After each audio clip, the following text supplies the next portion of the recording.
Hi guys, welcome back with the entire lineup result of Arnold Classic 2022. So Fabio Giga from Brazil has ended up taking last place. I think he has brought an impressive physique for his pro debut show with incredibly well-built hamstrings.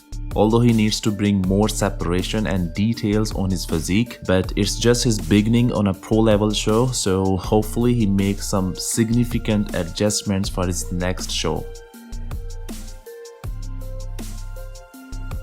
Max Charles could not improve his spot in such a tough lineup this year in Arnold Classic. Max is the oldest contestant in the lineup at age 42. He's very static in all front and side shots, but his back really hampers him to place higher in such kind of big shows. Regan Grimes had to settle for only 7th place. I think size-wise he has made improvements, but he was a little washed out. He was not sharp as we saw him last year. We could not see the dryness and fullness on his physique this time, which he had weeks before to the show. I think he's on the right track, making constant improvements, but he still needs to bring everything together on stage, and he has the potential and genetics to win big pro shows.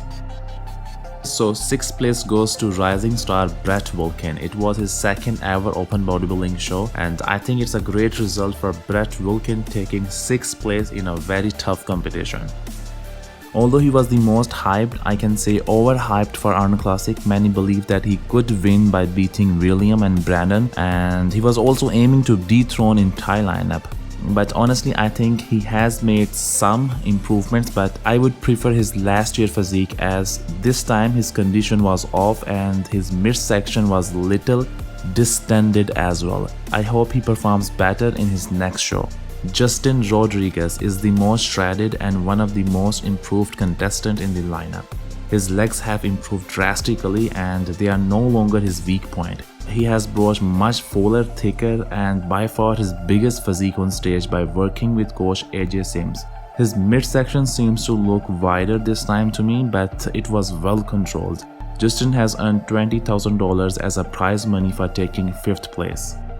Samson Dauda is very underrated and one of the most dangerous bodybuilder right now.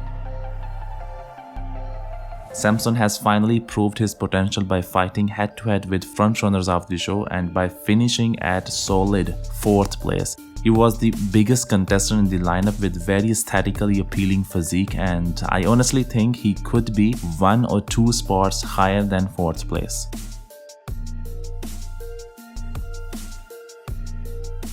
Steve Kokolo was sick just 1 week before the competition, but he managed to keep transforming his physique to step on Arnold Classic stage.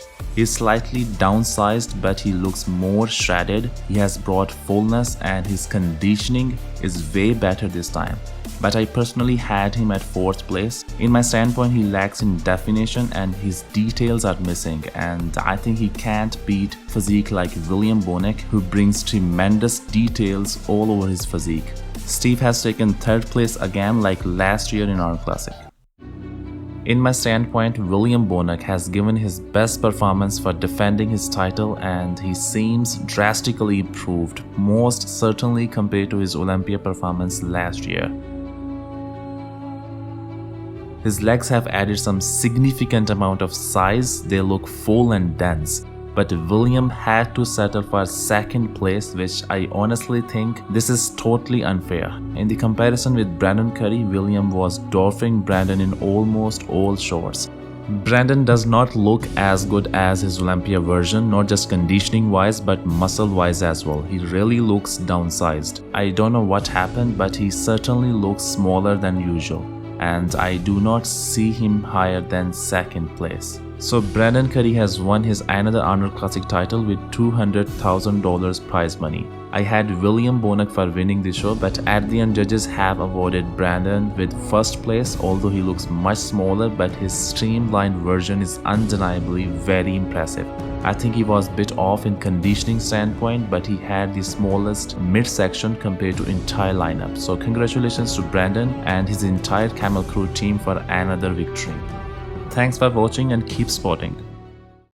But it ain't about how hard you hit. It's about how hard you can get hit and keep moving forward. How much you can take and keep moving forward. That's how winning is done.